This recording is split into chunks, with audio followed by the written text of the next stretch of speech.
అమ్మా వెళ్ళొస్తానమ్మా. ఎవరా నీకు అమ్మ? అమ్మ ఎవరు? మీ అమ్మ పోయిన తర్వాత మీ నాన్న నన్ను చేసుకున్నారు. అంత మాత్రం మీ అమ్మ అయిపోతున్నా పిన్నెని పిలువ. వెళ్ళొస్తానన్నా. క్షేమంగా వెళ్ళి రా నాన్న. ఏ రోజు వాడికి నువ్వు కొడుకులా చూడకపోయినా ఏ రోజు వాడు నిన్ను పిన్నిలా చూడలేదు, అమ్మలాగే చూశాడు. అవునమ్మా, అన్ని చాలా బాగా చూసుకుంటాడమ్మా. ఇక్కడ జాబ్ వచ్చినా చెయ్యకుండా అంత దూరం దేనికి వెళ్తున్నాడో తెలుసా? దేనికి వెళ్తాడు? మమ్మల్ని ఉద్ధరించడానికే.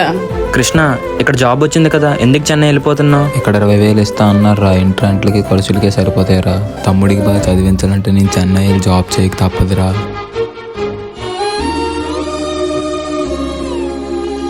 కృష్ణ రామ్మా.